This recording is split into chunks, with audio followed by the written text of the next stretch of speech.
Hello and welcome to the Daily Reprieve, where we provide essay speaker meetings, workshops, and conferences in podcast format. We are an ad-free podcast. If you enjoy listening, please help us be self-supporting by going to donate.thedailyreprieve.com and drop $1 or $2 into the virtual basket.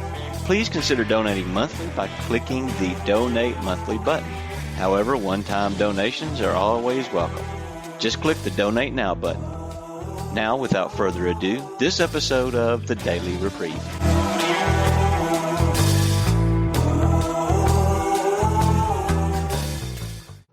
Thank all of you. I got a low table, but I can see most of you okay. I'm Jess, and I'm a exceptionally, overwhelmingly, unbelievingly grateful sexaholic. You know, it's the funniest thing in the world that a sex pervert like me has to come into recovery and ends up getting the greatest thing there is in the world. You know, that just, God has got such a fabulous sense of humor. A piece of garbage like me, and ending up with you and with a good path, and you folks helped point the way. So what I'm here for is, in one of the other programs, they have a tape that has been tremendously useful, which is a Newcomer's tape. And one of the guys in our meeting out there, a newcomer, came to one of our meetings, and somebody gave him a tape. And I thought, my God, that's not the kind of tape to give somebody fresh and new to this program.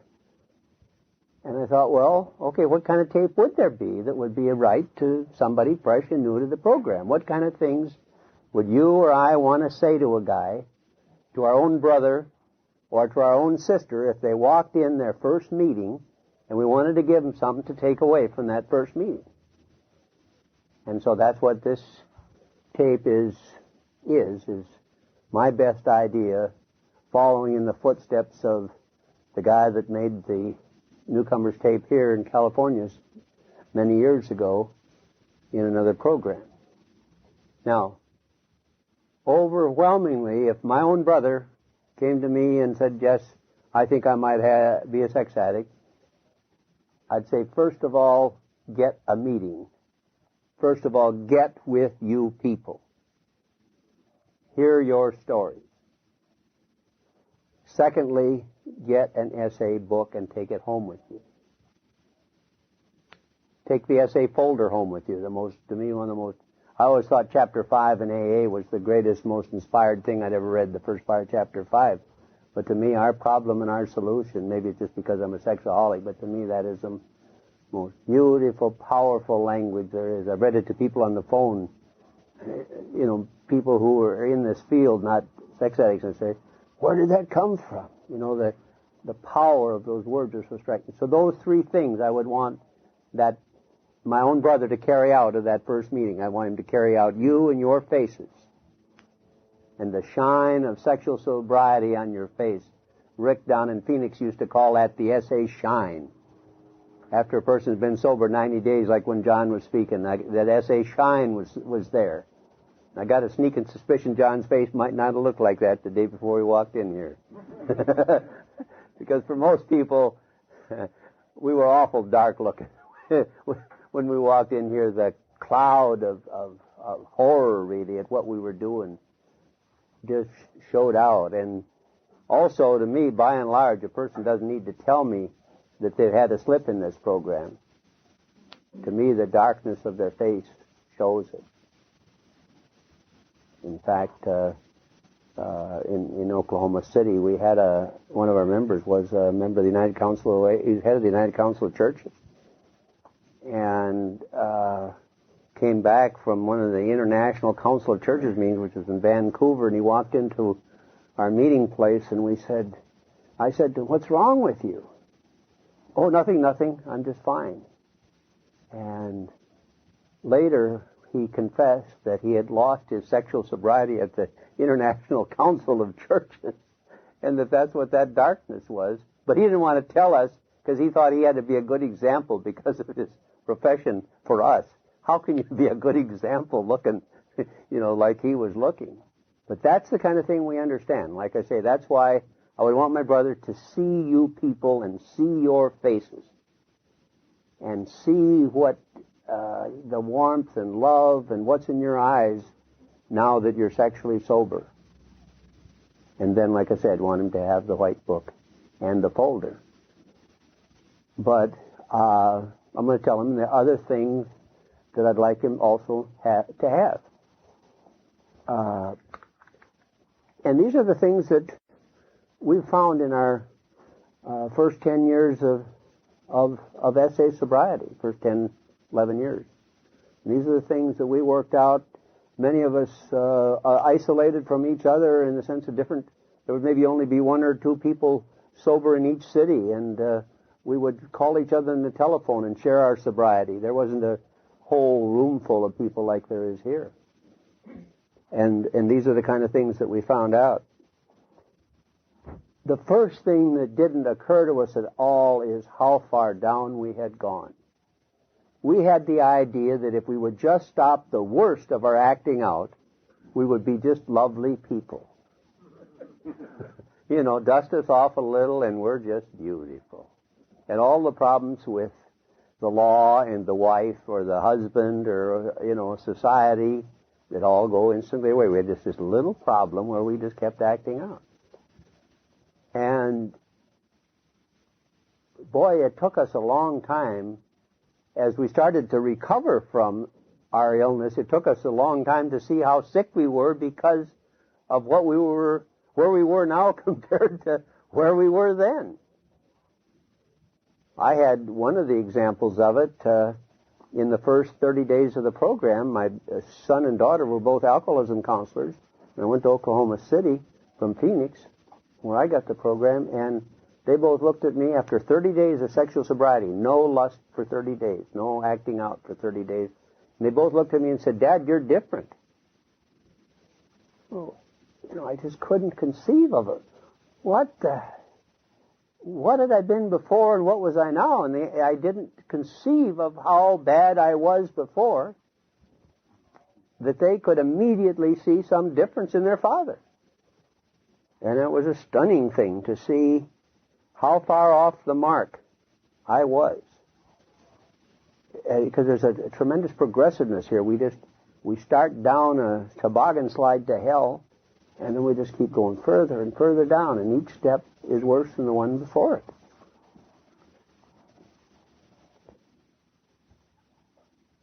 And the thing, like I say, we learned that by seeing all of the things that we got rid of. That helped show us how much we had, of how bad it was. And I know one of the feelings that I had in early recovery was all of a sudden I had a sense of integrity, that the outside matched the inside all of a sudden. Whereas before, I put this phony front up, and I did, you know, no way would I want anybody, I didn't even want to think about what was inside there. And there was a total lack of integrity. The outside was one way, and the inside was, you know, if you knew what I was like inside, what I had done, and what I was doing, you couldn't bear to see it, couldn't bear to be around me.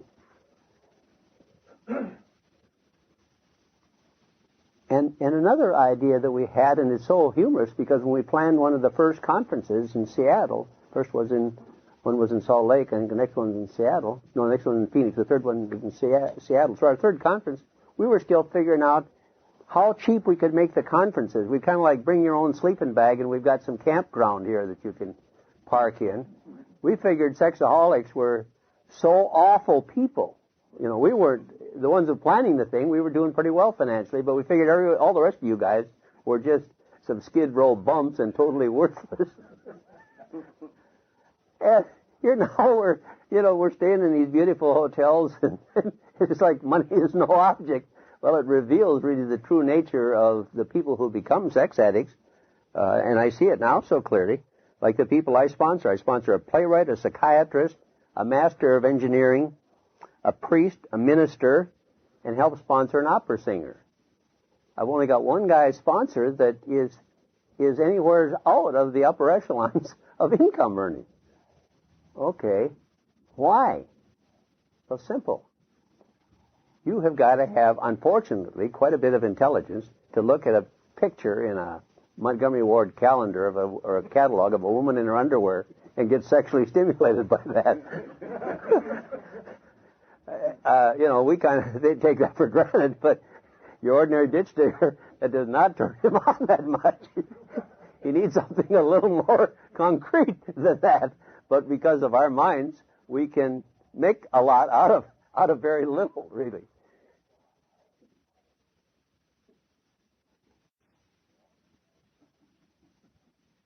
So up until about 10, 15 years ago, there was no answer for us.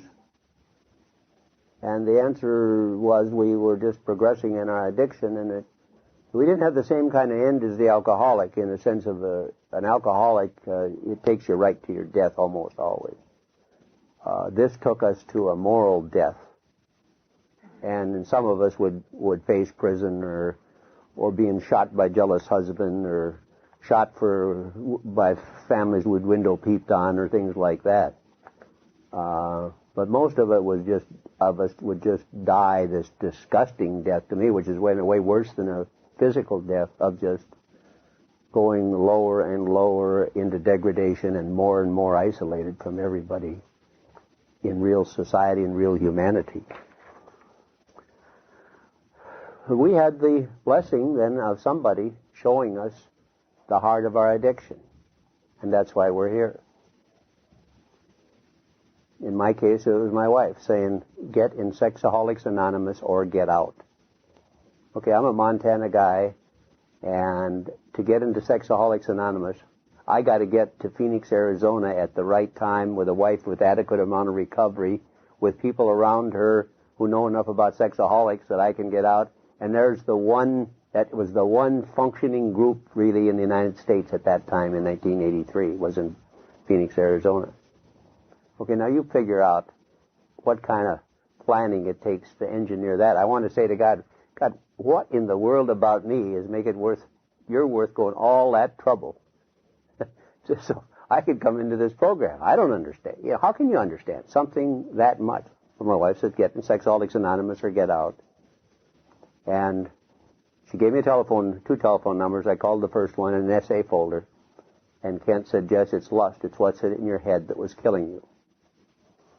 And right on that moment, I got the greatest gift that I have ever received in my entire lifetime, which was a gift of a momentary silence where I was able to, and quietness, where I was able to look into my very soul and see, my God, that's what's wrong with me. I had looked for everything else and had not found the answer I was looking for. But at 57 and a half years of age, I saw what was wrong with me. My God, that's it. And I need to come into this program.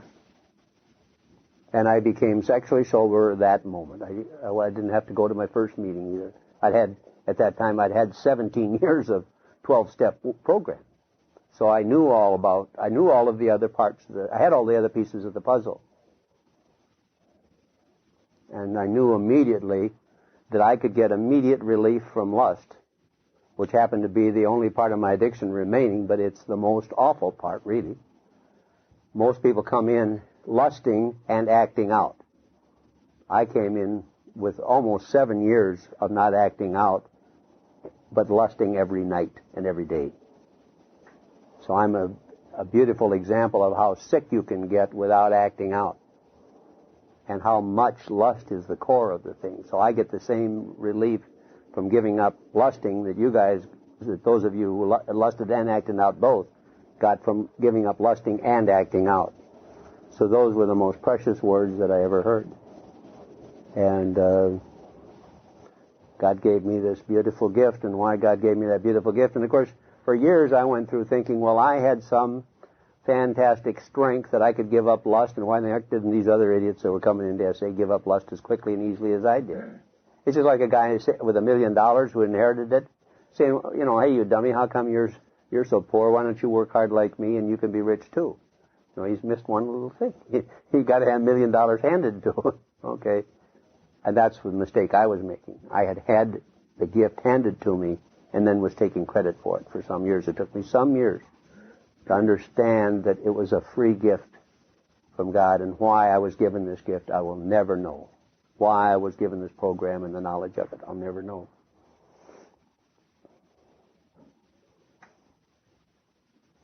And one of the things that we will do, and I've seen a lot of people make this mistake, we come in here and say, oh my God, I'm not that bad. I'm not sick like those people with their awful stories.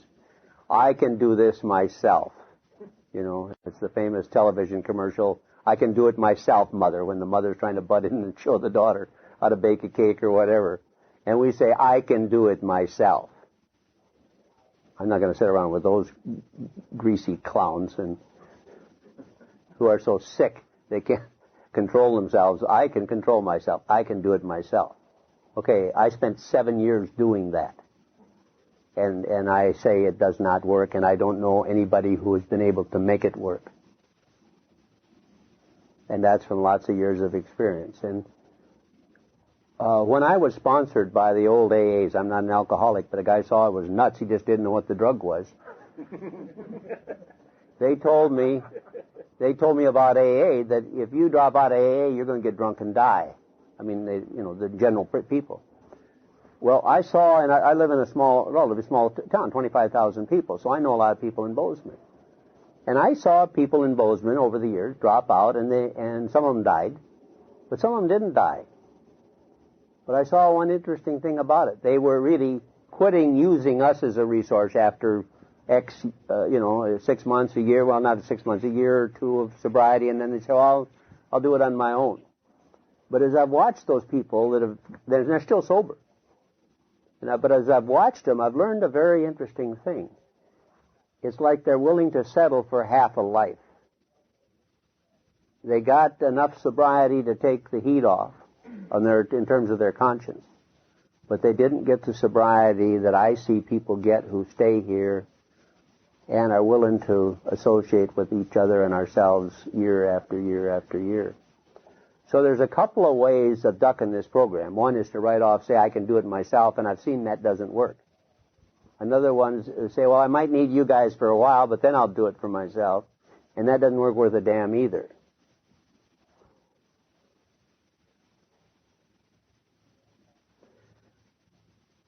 And I think the hardest thing to understand, especially for a newcomer about this program, is that word lust. To me, it's like we're blind and we can't see the word. In fact, as newcomers, to me, there's 2 or 3 things that we don't see when we first come in. We don't see it's about stopping lusting. We notice it's about stopping masturbation and having sex and our different forms of getting sexual comfort. But we don't see about lusting. What the hell has lusting got to do with it? And the other thing we don't see is not getting into relationships. Good God, if I don't get into relationship, I'll die. I'll certainly die, And those are the 2 things we don't see, and particularly lust. And again, when we first came into this program, there were the other 2 programs going simultaneously, and we were the one with the real tough restrictions. We were so tough on stuff, and I thought we would never go anyplace. It was good for me, but I didn't see that we would ever stand much of a chance in the marketplace of these ideas, but that hasn't worked out. Is oddly enough, this so-called tough program is the one that has grown solidly and steadily through the years. And why is that? And to me, the answer is the power in stopping lust and the focus there. But I see how long it takes for newcomers to begin to understand that we really mean it and that lust is really harmful. And they can't conceive of it. So they got 2 problems with lust, and I'll talk about the first one first, but I'll also mention both of them right now. They can't conceive that lust is so harmful to them, and then they can't conceive, if they do get to that point, they can't conceive that they could ever live without lust. The thing that's their constant comforter every day in their life from the time they're about 5 years old up until the present time. Okay, so let's talk about lust and why it is a problem. Okay, like I say in my case, the minute I gave it up for 30 days, all of a sudden my 2 kids could tell the difference in me. What in the hell was it doing to me that they could see a difference in just 30 days? Well, I know now what it was doing to me. It was making me totally blind to all of life. That anything that I didn't like, and I jumped into lust. And it's like, well, I guess it'd be like cutting. You've got a computer. You cut the wire from the keyboard to the monitor. You got trouble with your computer right away. Okay, that's what we do with lust. Is we cut off all of the precious input into our system that says, "Hey, you're off base, buddy. Quit it." We hear that and we jump into lust and then ignore the thing. We don't like that fire alarm, so we cut the wires to the fire alarm. We don't go and look and see where in the hell the fire is. Okay, lust is literally killing us, because always lust means we are never where we are. We are always someplace else. I was sitting in my chair one day, and my daughter, who was about 9 years old, came up to my chair and waved her hands in front of my eyes. "Dad, are you in there?" And of course the answer was, no, I wasn't. I was gone. Okay. And we say, well, I wasn't doing anything. I'm just lusting. Okay, I've come to understand this much better, and they didn't know this then, but they do know it now. That what bothers a man more than anything is when his wife has sex with somebody else, or girlfriend. Okay, what bothers a woman, a wife or a girlfriend, is when the guy has an emotional attachment to somebody else. It isn't focused on the sex the way it is for the guy. Okay, when I'm fantasizing of having sex with somebody else, guess what? I got an emotional investment and attachment to that other person. And that's why women, particularly, but it's the same thing in reverse with the husbands or the mates of women sexaholics, but particularly the men or the wives could never get a hold of us because we were never there. We were always someplace else. We were always out there in the ozone. And that was where lust took us all of the time. Okay, that's why we've got to give that stuff up. Okay, well, and there's another reason for it. I would see guys and gals try to give up the masturbation. But they couldn't. But then they would tell me about their life, and they're lusting like mothers all day long. Okay, when you're lusting so much all day long, you have got to act out. You cannot stop from acting out when you're lusting that much. Because what it is, there are occasions that will stimulate you to acting out, but liken it to dropping a match on a concrete road. I'm sitting here and there's this concrete or cement here. Okay, I'll light a match and drop it there, nothing happens. There's no fuel. Okay, but I lust some, and it's like throwing down waste paper and wood shavings and kindling wood and sticks. And I drop a match down, an occasional lust, and what happens? Bingo! All that lusting created all that fuel, and I haven't got a prayer stopping it. Okay, so I got lucky because I had just lust left to focus on. That's the only thing I had to give up, so it was so much clearer for me. But in those early days of SA, the guys were saying to me, "What the hell are you doing giving up lust? For God's sakes, that's the greatest thing there is." You know, because there was no knowledge at that time, and they couldn't read the book very good. There was no knowledge that time of what the hell it was. You see? So, it has taken us up to now, and it's simple to see this now, or simpler to see this now, because the combined experiences of the fellowship, as Roy calls it, in the crucible of our experience, we have come to this tremendous position now where we see it so clearly. So if someone calls me on the telephone now and suggests I'm lusting a little, that's no problem, is it? Boy, I tell you, hey, buddy, if you want to stay sober, don't do it. There's a tremendous conviction in my voice. Okay, what happens if that guy says to me 7 years ago, "Jess, I'm lusting a little, that and the problem isn't, I'd say, well, God, I don't think I can get away with it. You know, but maybe you can. Okay, we didn't know that then. You know, Roy had, well, actually, when I came in, there was no white book. The white book, you see, was written about 85, 6, somewhere in there. But in 83, there wasn't any white book. Just a bunch of pamphlets and stuff that were totally unrelated to what the white book is now. So we were operated, all we had is the folder and each other's experience. Okay, so we couldn't conceive of how important it was not to lust. And what I've come to see now is when lust knocks on the door, that there is no handle on lust's side of the door. You guys have all had the experience of knocking on a door or coming up to a door where there's no handle on that side. You look at them funny doors. Okay. Who lets lust in? You and I let lust in.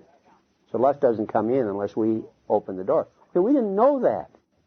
Because in the early days, we kind of saw lust as this fearful force that we were powerless in front of it. We saw it like a tornado or something. It was just battering into us, and we didn't have a prayer.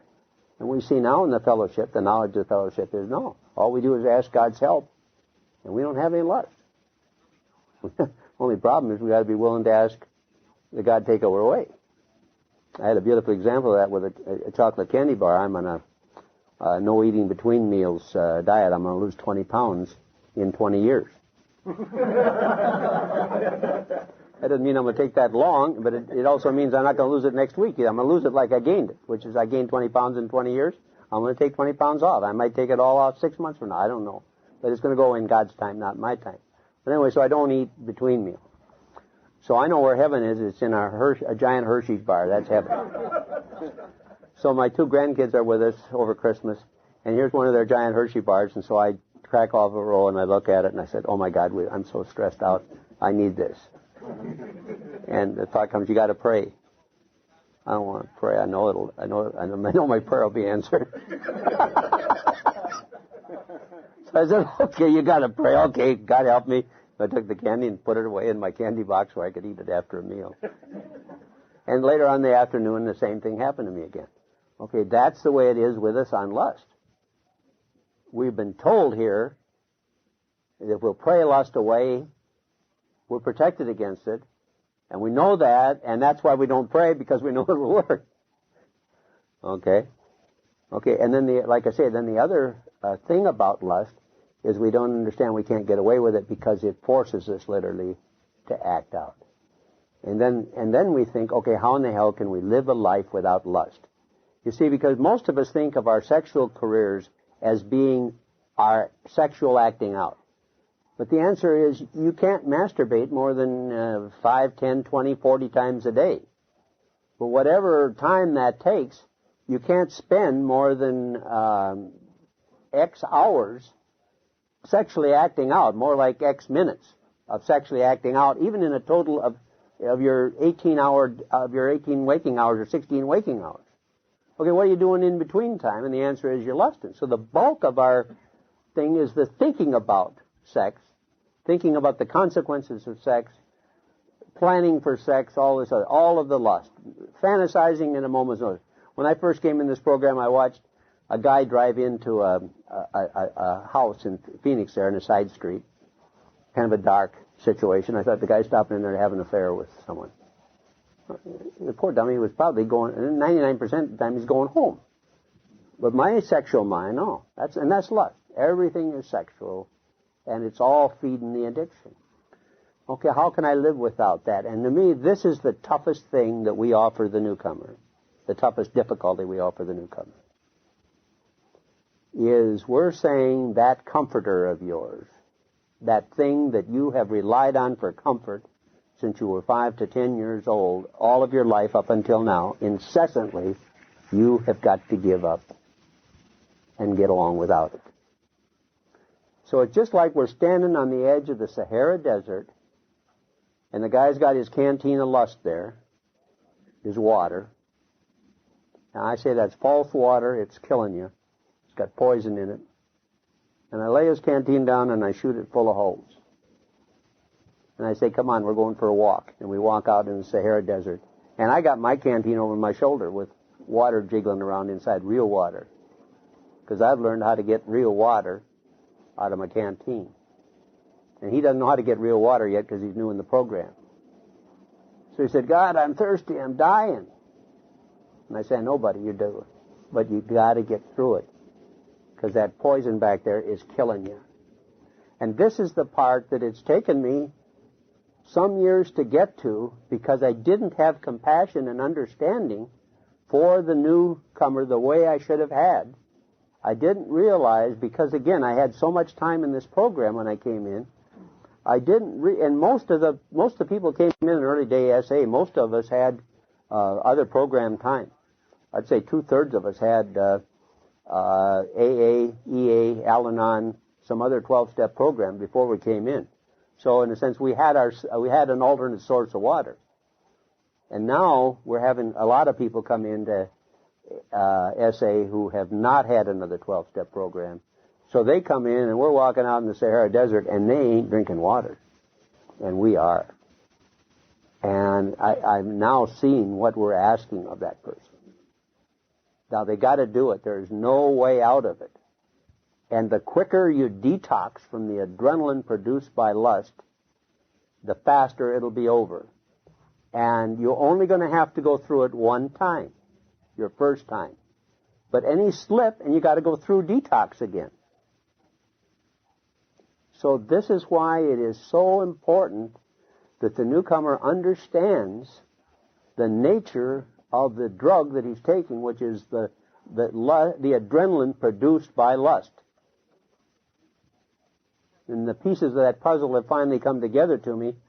I was in an early Phoenix meeting, and I was saying to another guy in the meeting, I said, my God, I said, that hit of going out after a woman has got to be way up there with heroin. I said, I've never taken the hard drugs, but it's got to be way up there. He said, it is.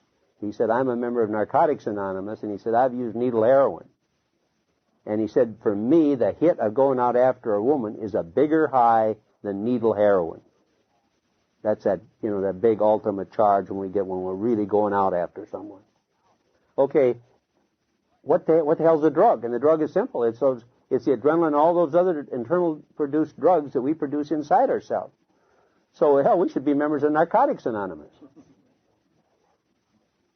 And if we were, it would be clearer.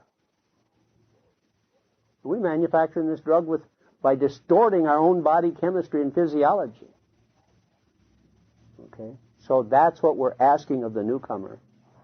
That they go along in the desert with their mouths so dry and they can't talk and their lips are cracked and we're sitting there drinking out our canteen. We're not having any trouble. Because we know where the true source of water comes. It comes from you. I get my water from you. Some of you claim you get your water from me. So we're doing fine. He's got water in a jug. So it's no problem. And I got water right here. Funny how these things work. I don't know about you guys, but that's... You guys aren't talking, so that's the plight I see now so clearly, and I have so much compassion now for that newcomer, but there is only one way to detox, and that is to detox. It's like the story I read in my early life, The Man with the Golden Arm, about the guy who was trying to kick heroin. And he's locked himself in a room and just sweated and banged on the walls and did everything he could, but he had to get off that heroin. And that's the detox that we got to do. Now, there's two ways that we come into this thing. Let me put the choice and then kind of see how we stand here on this. I've never done this before. Some of us come like I did, in a sense with max force. We got a gun to our back and I had to come in or the marriage was gone, or we come in or we go to prison, or we come in or, various things. Or we come in and we look around and we see, wow, this thing that I've got is headed in a bad direction. I'm not all the way down yet, but I better come in. I know guys that have done that. Okay, how many of you came in like I did with max force behind you? Okay, how many came in the other way? About half, it looks like. Yeah, it's about half and half. Okay, I don't understand the other half of you guys.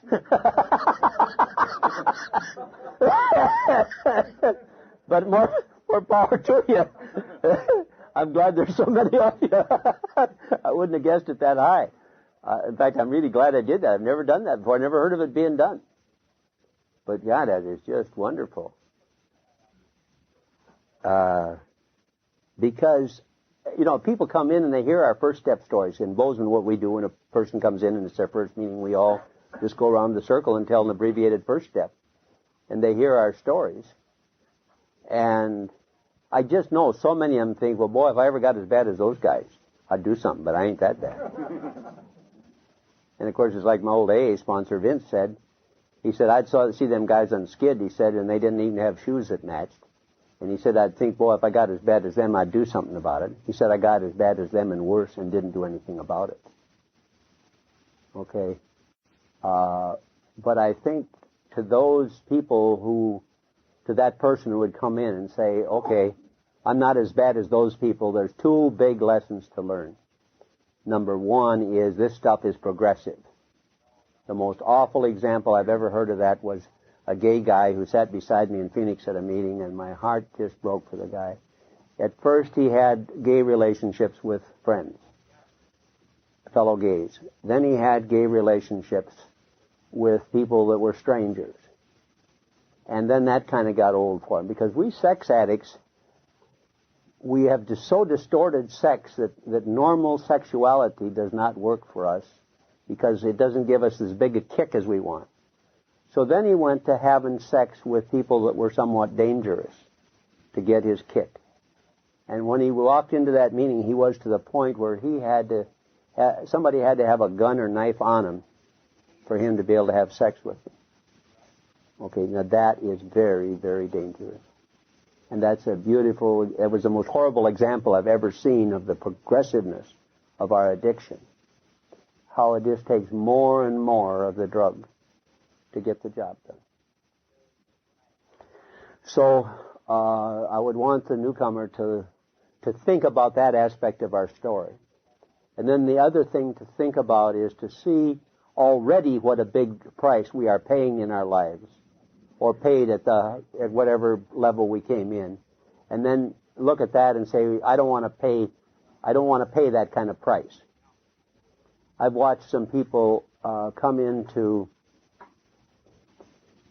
AA with some very slight reasons. A friend of mine heads up a big law firm in Minneapolis, and he's a Catholic, and he was he was head of the society that encourages vocations among young guys to the Catholic priesthood. What's that order? There's a charitable organization that does that. I forget it. But anyway, he got too drunk one night and missed the meeting down in Northfield, 90 miles south of Minneapolis. And he said, hey, I've seen 2-3 times like that's happened. I must be an alcoholic. And he went to AA. Okay, that is a high-bottom alcoholic. Okay, but the fact that exists is such a hopeful thing, because everybody doesn't need to be as dumb as I was and have to practically get killed before they come in, and that's wonderful. And then also, as they found in AA, the longer the organization went on and the clearer these dilemmas became, the more and more people came in who were lower bottom drunks, or rather higher bottom drunks, excuse me. So I say to you, okay, you can't lust, and how do I know that? And the answer is, we know that because of all the ways that our life has changed now as we have stopped lusting. And now I can I have the tremendous benefit of still doing the work that I did. I'm 45 years an advertising marketing man and sales consultant. Okay, I'm still doing that work. It was my first sales job. I sold 1 out of 20 people. The only way I could stay alive was by making a lot of calls. Okay, 7 years later, I sold 11 out of 13, so I was getting better. But what I'm so startled by now is the work that I'm doing with 11 and a half years of sobriety is just dazzling to me. But it's a little sickening in a way, because I think, my God, what could I have done? Well, I don't regret the past. It's just dazzling to me. I see what I'm able to do now, and I think, oh my God, it's like the film is wiped away from my eyes, and what I can see and do, because my work I love so deeply.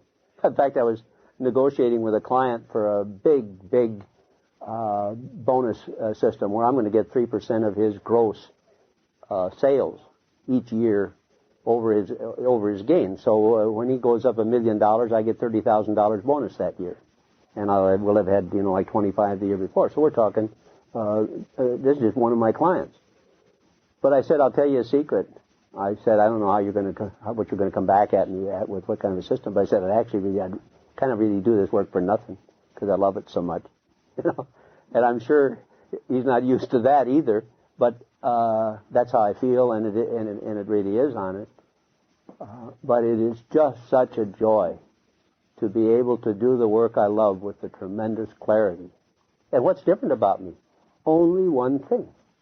I haven't lusted for 11 and a half years. I haven't entertained lust. It's the only thing that's different. And everything that I had dreamed of in life is coming on to me already. There's a line in the big book that says, ahead of the promises, and it isn't talked about much, but it says if we are painstaking about our development before we are halfway through. Because so often we think on these spiritual programs that we got to get way out there or get way far advanced.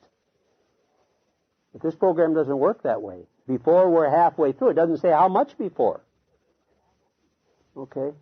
We will know a new freedom and a new peace. So we will not regret the past nor wish to shut the door on it. We'll intuitively know how to handle things that used to baffle us. I walked in Barry's office this noon, and was talking to his wife a moment and intuitively solved a problem that she didn't even know existed. Okay? It's just a miracle to me. And what's the difference? Just one thing. It's taken away lust. So what does lust do? It robs me of life. One of our guys in Bozeman was out playing ball with his kid. And about after 20 minutes, half an hour, the kid went running in the house. Mommy, Daddy's playing ball with me it's been nearly 20 minutes or a half an hour. And he couldn't believe it. Well, he looked back, and obviously he hadn't been able to play ball more than 5 to 10 minutes with that kid before. Okay, and it just made him sick to see himself and the way he was. But he needed the clarity of lust to be able to be patient enough to play with his son.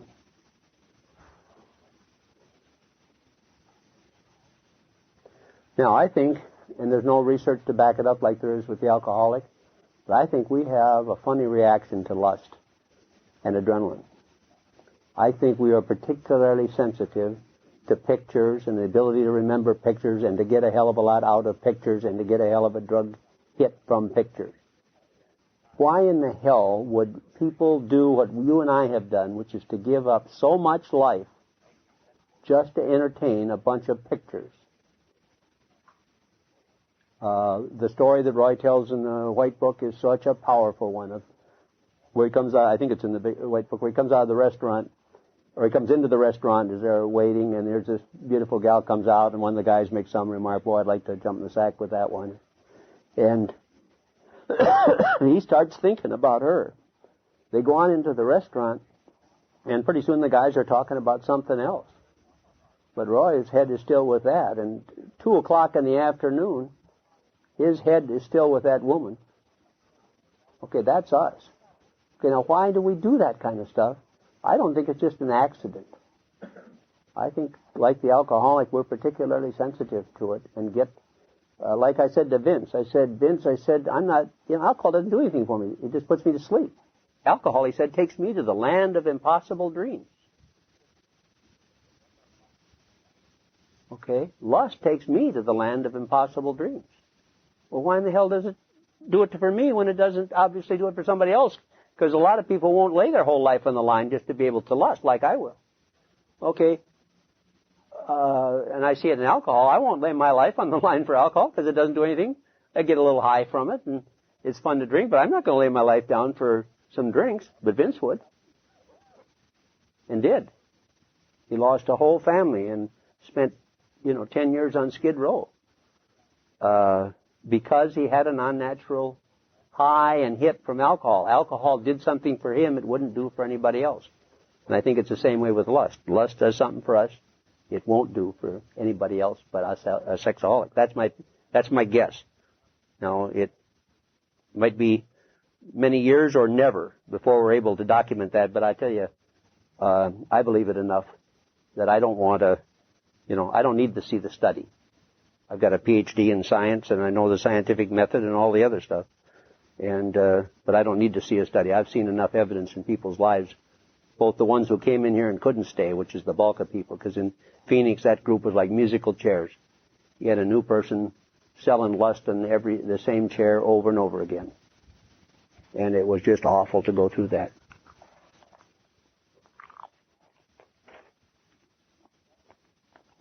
So I think we're lustaholics, and I don't think we'll ever change. And I think that, to me, as the years go by, we will increasingly comprehend more of what Roy has put in that book about the lustaholic and lusting and all of the problems of it. And lust drunks.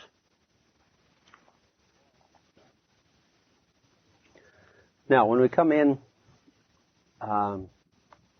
we can say, okay, these ideas maybe work, I'll go home and practice the program. You can't do that here. To me, you need a number of things to practice this program. First of all, I need you. I cannot do this thing without you. To me, that is the miracle of the 12 steps. Is when Bill met Bob, they had a program that would work. Until then, there's no way that program could work. So I need you. The next thing I need is a God. Some kind of power greater than myself. I don't care what you want to believe in. An old Indian on a hill, the force, the power of nature, anything, any power outside yourself. Any power greater than yourself. I choose to call it God. Okay, with the group and that power and the white book, you can get sober and stay sober. But you have to see the true nature of your difficulties. How much time we got, Roy? 45 minutes. Okay. I'll take a little bit more time, and then we'll turn over some questions, and then we'll be out of here.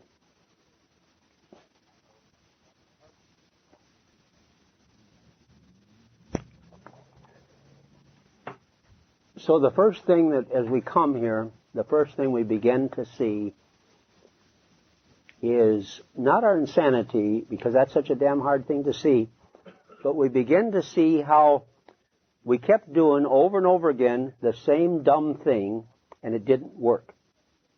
And then we hear somebody in a meeting say, what insanity is when you do the same dumb thing over and over again, it doesn't work, that's insanity. And all of a sudden, oh my God. Yeah, that is. Okay? So then we see we're insane. Well, if we're insane, we're ready for the second step, is that there's a power greater than ourselves going to restore us to sanity. And that is the thing that we offer that the psychological programs can't offer, our therapists can't offer. I don't think there's any one of your therapists who can, their job is to bring us to a certain place, but it was just like Carl Jung sent Roland away and said, I can't do any more for you. You're a hopeless alcoholic, and there is no way that therapy can help you. The only answer is a spiritual experience of some kind, and that is what we have to offer here. We can help you see that you're insane, we can give you support, and we can point towards a higher power, God as you understand Him, that can restore you to sanity. And we tried to find that power, most of us did when we were acting out. Well, we'll find a simple way. I prayed like a mother. I was a college professor and was abusing women college students when they'd walk in my office sexually. They didn't fortunately see it as abuse, but I would be sexual in ways with them that was inappropriate, and I would be, here I had, at that time, 5-7 years in a 12-step program, and I'd be praying to God that I would not be sexual, and then I would be. How many of you prayed that you wouldn't act out sexually before you came here? How many of you prayed? Okay. Me and God couldn't get the job done. You and God couldn't get the job done. You had to have, like I did, you had to find a God with skin on, which is each of you for me. somebody who was just like me was my way of getting to God. It's like back in 1935, God finally said, hey, I made this world beautiful, but there's one thing that I left out. There's a bunch of addicts down there who have prayed mightily, and yet it does not work for them. So I got to give them a system that will work for them. So I'll have these two funny guys meet in Akron, and each of them will see God in me, a God with skin on, and that will be a way. And from that time on, that 12-step program and all the others have had a way to find a God that we can understand in our lives. And then through you, and you as a God with skin on, I can then continue to improve my conscious contact with that God. But it starts with you. And it stays with you all my life. I hope that I never get so satisfied with what I have that I stop coming here to you. So where was this power that we find here when we were acting out? And the answer, it was here. It was waiting for us. But we had to be willing to humble ourselves by coming to a meeting. And that's why there's such a miracle here. Now, there's two sides of that miracle, and we tend to get lost in the wrong side of it. And I see people, in my view, not judging, mind you, just observing, who are lost in the wrong half of the miracle right in this program. To me, they're lost in the idea of helping themselves. I got to be nice to myself. I got to do things for myself. I see it in incessantly working the first 9 steps, some of the first 9 steps, as though we could ever do any one of those steps correctly. I don't give a damn if somebody, I can't. I've had 27 years of step work. There's no way I can do the first step correctly. Still. And so that to me, the wrong half of the miracle is getting lost in the idea of helping ourselves. To me, the right half of the miracle is getting lost in the idea of helping others.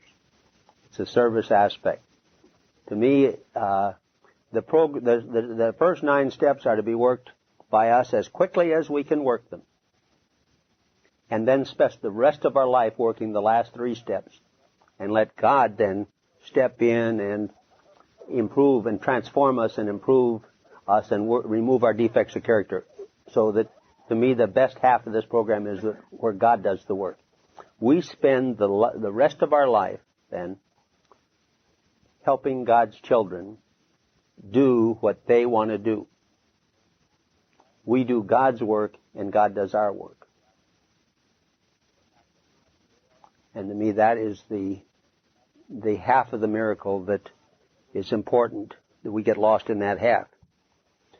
So if we will fulfill all the conditions of the 12 steps, we will have everything the 12 steps promise us. And the heart of those 12 steps is surrender. To abandon ourselves completely to this simple program. Here are these 12 steps, and they'll fit on a little card in our billfold. And yet that's the biggest thing there is in the world, is abandoning ourselves to those steps.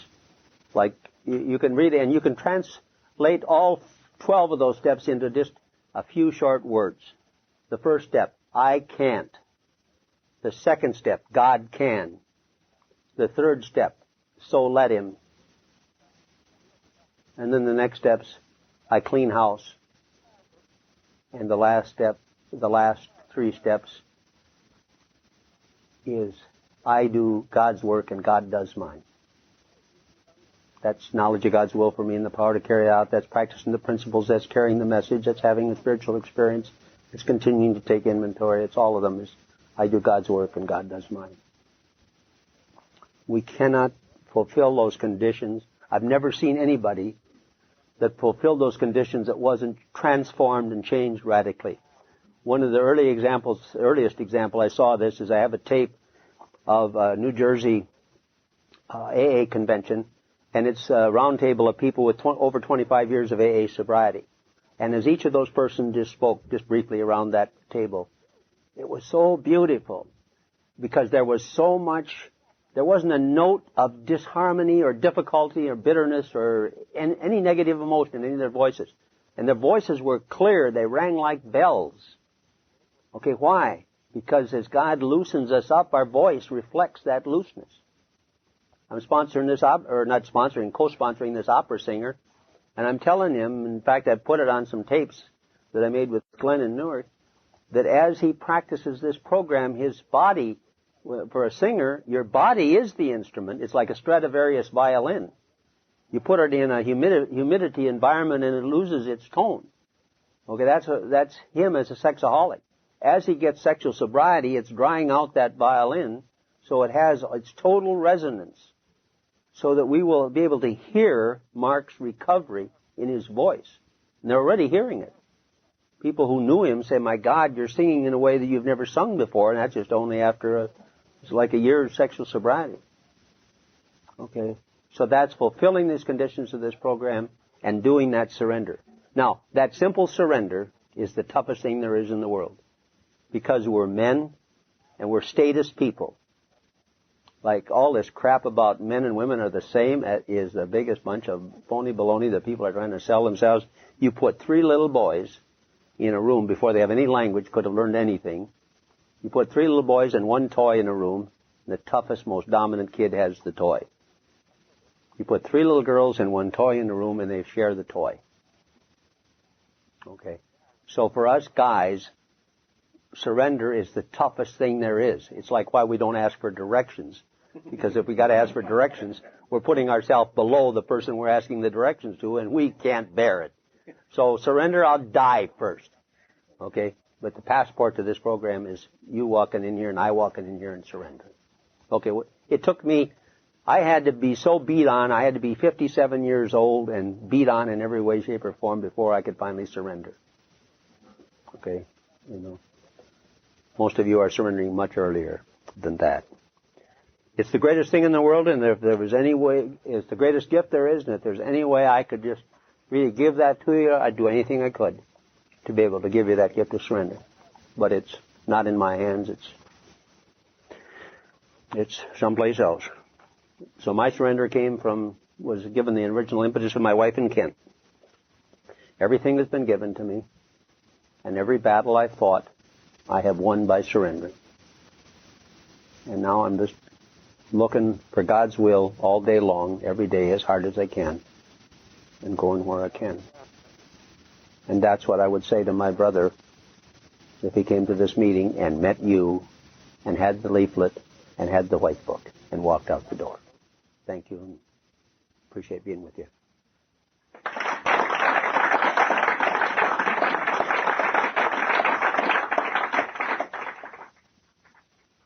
Anybody got any questions?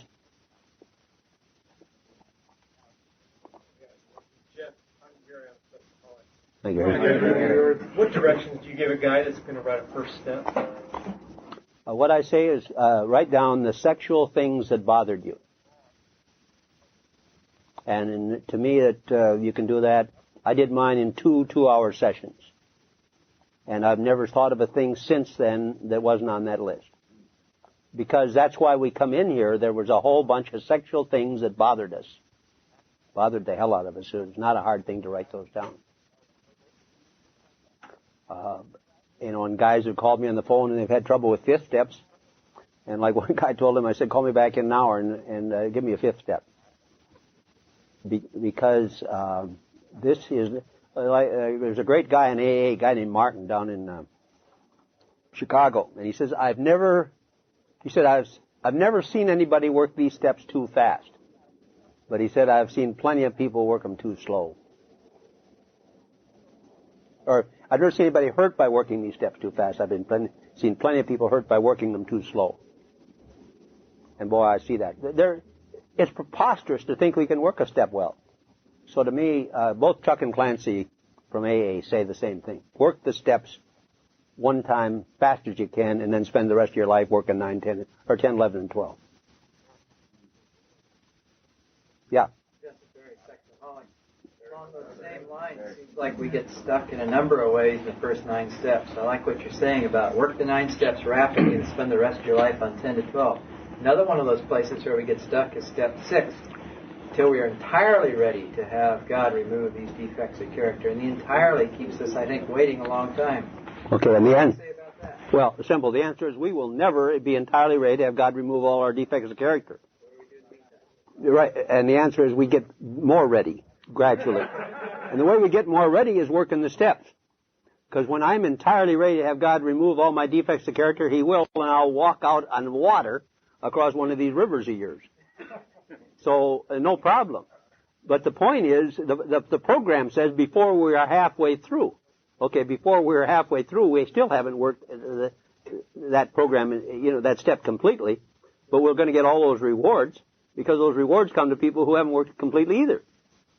You don't have to, like I say, when you work it completely, then you go into the, fifth dimension or whatever the hell that is that they talk about. So no, one of the exercises I use when people are getting ready to work that step with me, I tell them to go to your meeting and tell why you're not ready. I don't want to give up my defects of character, because then I got to quit being a whiny, dependent baby. And I don't want to give up that beautiful kind of life that I've known all these years. So I tell them, you talk like that a while and see how foolish you sound.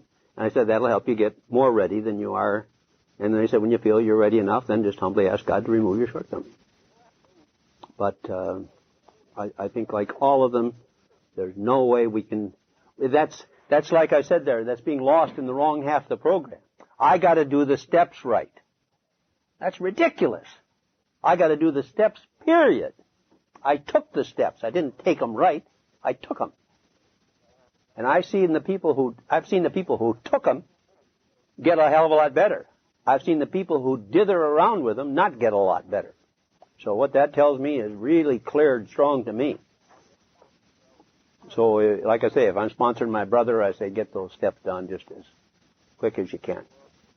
You can do them in a not ask him to do them in a week, but I wouldn't put a time limit on it, because God guides each of that process. Sometimes it happens, in a matter of a short period of time. I know one guy a guy called up Chuck, and he was going to kill himself. He had the revolver in his lap. And Chuck said, well, I can't talk to you for 4 days. If you can wait, why come and see me? And Chuck took him up through into step 8 and 9, right from the time at 7:30 to 2 o'clock the next morning. So we've only got a short history, but AA's got a long history, and let's use it, because so much of AA's history applies to us. Addiction's a little different. It's got some different characteristics, but I don't. Those lessons are so valuable. So I've got a ton of AA tapes. I must have 150 AA tapes, and the Chuck tapes, like for a new pair of glasses, I've listened to that set of tapes. Maybe I like them way better than the book, because I hear Chuck's voice saying this stuff, and I've listened to those tapes over 20 times. And I've listened to them a lot more times in my life. Nothing for me to get a tape and from some speaker like Clarence here, Chuck, that I admire so, and listen to it 10 times. Because that's got to get built into me. I just can't know it intellectually. Yeah. My name's Ron Sexaholic. Yeah, Ron. You talked about living free from sexual lust, and you talked a lot about sexual lust. And could you talk about lust, other forms of lust, and how that plays? Yeah. One of the things I found about lust, Ron, is one of the first things that opened my eyes to this is Gordon came through in our program from Galveston, and he told me about profanity sobriety. He's got a foul mouth, and his parents got on him, or his brothers and sisters got on him for his profanity. And I realized I was getting a hit from using profanity. There was a charge when I'd swear. So I said, okay, thank you, Gordon. I got to get profanity sobriety. So that was a lust kind of charge right in there. Well, then I saw I was getting a lust hit from driving fast, looking in my rear vision mirror, see if the police were following me. And it was also a lust to get there quicker than I should. So I got traffic sobriety. Well, then I found I over-abused it in the sense of I just would practically come to a screeching halt from the 50-mile zone to the 40-mile zone, and sometimes my family would be behind me driving in and practically run into me. They'd say, hey, dummy, be more moderate. because I'm an obsessive maniac. So I became more moderate about it. But now I see, Ron, that I can't ask for anything. I don't need to ask for anything. In my retirement, I was going to start a business as a marketing and advertising guy for some companies. And instead, a guy came to me and asked for some sales coaching, a big insurance guy. And so that's what I've got a whole business of now. It just popped out of the ground in a total different direction than what I thought was good for me. So I found that, and I managed to find a family need for a bunch of money, and it disappeared. And I kind of had some ideas I was going to, use some of that in later retirement, and all of a sudden went to help a learning disabled son and my wife do some things they felt were important. And I think, well, okay, God, you got two things in mind for me. You're either going to help me make enough money to replace some of those savings and build back some of those investments, or you want me to live on a reduced situation, 10 years from now. I don't know. And I'll find out. I'll let you know 10 years from now, Ron. Because I don't know. I'm going to set out to save some money if I can, but if I can't get her saved, it's a sign that, it's no big deal. Because I can live okay by cutting my standard of living back when 10 years rolls around. So that's how I approach it now. I can't want anything. I can't want this talk to be a success. I was kind of wanting to make a good talk, but then I realized, no, dummy, you're making a talk. And it might be good, it might not, no problem. Just make your damn talk and just be content with it. What is, and that's it. You see? Yeah, because my wife was the one that widened that out. She said, lust is just a form of greed. It's wanting sexual stuff, but it's, wanting money, wanting power, prestige, other things is that. Well, like, I wanted some nice clothes when I went in business, so I bought a couple of nice suits from Nordstrom's and when I was out here. And so I've got, and I just dress up some of the time during the day. I'm not like you guys, have to work, dress up every day, for work. So I 3 suits, or 2 suits and a top coat, or a sport coat, that's enough for me to dress up in. So if I want 10 suits, that's lust. Great. If I go on, I want to look real nice, but I don't want to, a part of me would like to go out and buy a bunch of stuff. I love clothes and love to buy clothes, but no, I'm not allowed to do that. But I'm allowed to look nice. So there's always that line there. And where's the line? God guides me. When I get on the wrong side of it, I feel terrible. When I'm on the right side of it, I feel beautiful. God, I love that feeling of feeling beautiful. Okay. I've exhausted your guys' patience, and you're tired, some of you, and I want to tell you just one final story. When I came into this program, shortly after I came in, I thought the epitome of restoring a marriage would be having great sex with the wife that was reflecting the removal of all this history of sexual addiction, because I came through this thing with my wife's, the wife, in fact, we've been married 46 years. And I had an experience the other day that showed me to me what this program is really about. My son and his ex-wife had a very bitter divorce, and so she had custody of his 2 children, and he hadn't seen them for 12 years. They were 1 and 2 at that time, and it's been 12 years since he's seen them. They're now 13 and 14. The boy is living with us. We've got guardianship of him, but the father was not allowed to see him. So we were negotiating with the very bitter ex-wife for the right for us to control the time that my son could see his kids, or the kids could see the son.